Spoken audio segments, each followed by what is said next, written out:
Baik, terima kasih banyak Pak Yai. Saya ada feeling ini akan Sama-sama. banyak pertanyaan Pak Yai.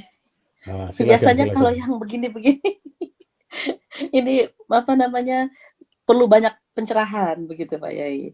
Nah, ke teman-teman yang ada di Zoom ini, monggo silahkan dituliskan pertanyaannya di kolom chatroom dan mungkin sambil menunggu saya ada oh ini sudah ada Pak Yai, hukum rajah apa Pak? Ini kalimat tanya berarti ini ya, maksudnya apakah itu? Oh, oke, sejarah rajah itu bagaimana Pak Yai? Nah ini. Betul. Bagaimana dengan rajah? Rajah itu semacam penulisan apa namanya huruf-huruf tertentu, ya, huruf-huruf tertentu. Misalnya, saya beri contoh ya, saya beri contoh. Terkadang rajah itu sebenarnya adalah ayat Al-Quran yang hurufnya ditulis terpisah.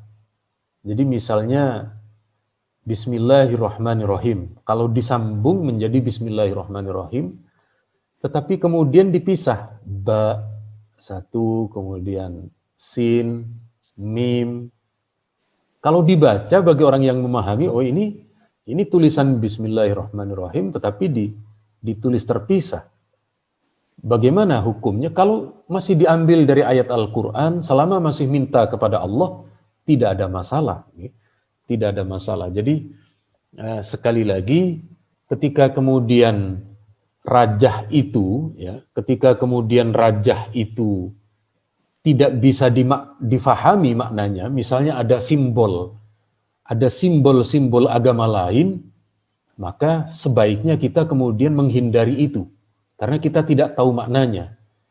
Tetapi selama itu yang disampaikan adalah orang yang ahli di bidang ilmu agama, tidak mungkin mereka mengajarkan sebuah kesyirikan.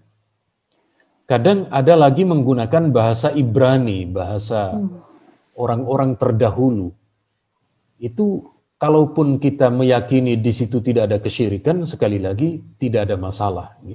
Jadi ada di lingkungan kita ini ada beberapa kitab yang kemudian memang menggunakan rajah itu, ya, menggunakan huruf, dan sebenarnya itu huruf Arab. Ya. Huruf Arab cuma biasanya nulis fa-nya itu dipanjangkan kemudian dan seterusnya.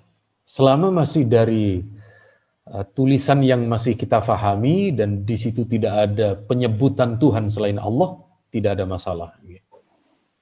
Matur nuwun. Matur nuwun sangat Pak Yai penjelasannya. Dan sambil menunggu juga pertanyaan dari teman-teman yang lain, saya ada beberapa pertanyaan yang banyak berseliweran di medsos Pak Yai. Ini tentang penyakit AIN Pak Yai. Sempat heboh sekali karena banyak sekali di medsos itu entah itu bentuknya poster atau apapun itu, postingan yang membicarakan tentang penyakit AIN. Dan penyakit AIN ini atau penyakit mata ini, mata dalam arti AIN itu dikatakan bahwa hati-hati bahwa nanti anakmu diiriin orang, nanti dia sakit. Nah itu banyak sekali Pak Yai, sampai teman-teman saya itu yang hamil itu ini apa sedikit kayak khawatir, takut. Hati-hati ada orang lain iri denganmu, lihat kamu ntar jadi bayinya jadi sakit begitu atau apa. Nah penyakit ini sempat gencar sekali terutama di kalangan ibu-ibu nih Pak Yai tentang penyakit AIN ini. Mohon penjelasannya Pak Yai. Oke, terima kasih. Jadi betul ya, betul. Jadi kalau kita lihat tadi di dalam hadis yang terdapat dalam kitabnya Kiai Marzuki Mustamar ini, jadi malaikat Jibril ini mendoakan kepada Nabi agar terhindar dari penyakit ini. Au aini hasidin, pandangan orang yang memiliki iri hati. Jadi saya tidak tahu apakah ini bagian dari jenis ilmu hitam, voodoo, atau bagaimana. Apakah mereka yang iri lalu memandang, apakah punya jampi-jampi tertentu, ada doa-doa tertentu, sehingga kita yang diirikan kemudian mendapatkan penyakit.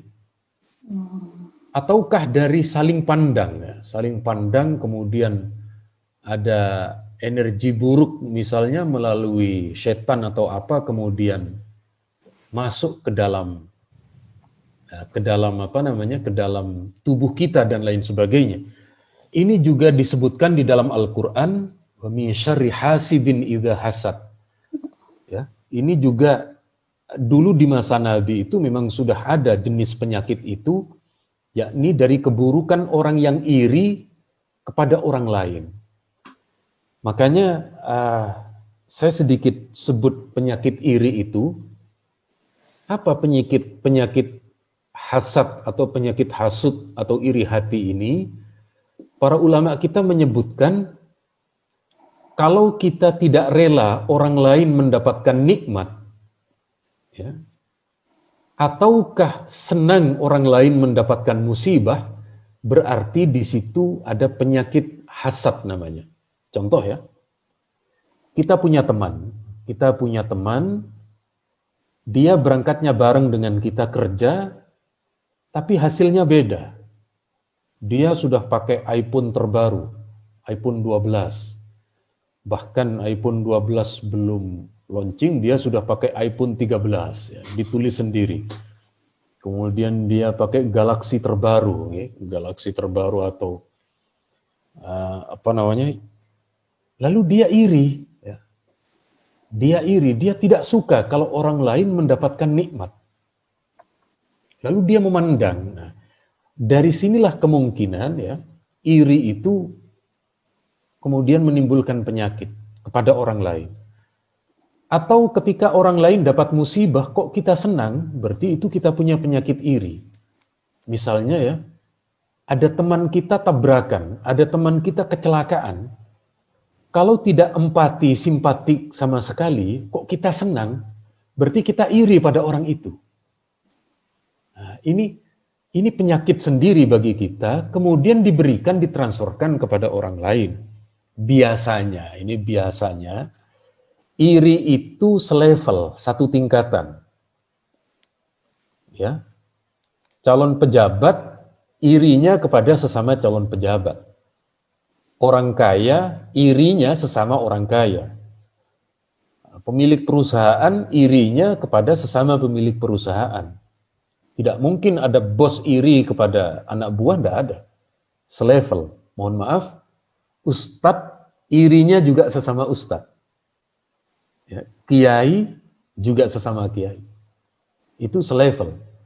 Makanya kalau ada di perempatan jalan di Jakarta, di Surabaya, kalau itu berbeda yang berjualan, nasi goreng, mie ayam, sate sama soto, tidak ada yang terjadi iri hati, tidak ada. Kenapa? Beda-beda.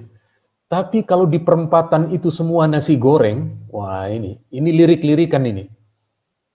Dasar sana itu banyak itu pakai jampi-jampi, akan terjadi hal-hal yang kemudian rasa iri yang kemudian mengundang ilmu tertentu sehingga kemudian sampailah penyakit itu. Nah, jadi betul kemudian ini memang ada jenis penyakit ini yang diakibatkan oleh penyakit iri hati itu sendiri, dan supaya kemudian kita kita selamat, ya diantaranya adalah dengan doa perlindungan itu ya, ayat kursi, atau Nabi sendiri membaca Qul a'udzu birabbil falaq dan Qul a'udzu birabbin nas. Kemudian juga menghindari tatapan orang ini. Kalau ada orang menatap bagaimana, kita acuhkan saja. Jangan kemudian saling menatap sehingga khawatir ada yang kemudian pas lewat atau bagaimana. Jadi sekali lagi memang ada jenis penyakit itu, dan ini penyakit lama. Dan tidak tahu apakah sekarang ini sudah ada model pembaruan atau ibarat virus itu sudah bermigrasi ya, sudah termutasi mutasi dan lain sebagainya. Saya tidak terlalu mengetahui, tetapi Nanti insya Allah saya tulis di Facebook, kita ada 2 pakar Ruqyah Aswaja. Ada namanya Ustadz Imron Rosyadi dari KBRA, Keluarga Besar Ruqyah Aswaja. Ada lagi Ustadz Alama Alauddin dari JRA, Jam'iyah Ruqyah Aswaja. Ini satu afiliasi dengan kita dan sama-sama ahli. Jadi mungkin beliau-beliau ini yang lebih ahli di bidang itu. Terima kasih. Terima kasih banyak Pak Yai. Jadi saya juga berpikir mungkin kalau bagi para jomblo, kalau lihat-lihatan juga nyetrum ya Pak Yai ya, bisa ini frekuensinya bisa ini. Jangankan yang jomblo, yang sudah menikah kadang juga ada Bu yang gitu. Oh gitu. Frekuensinya harus ini Pak dibelokin dulu Pak Yai.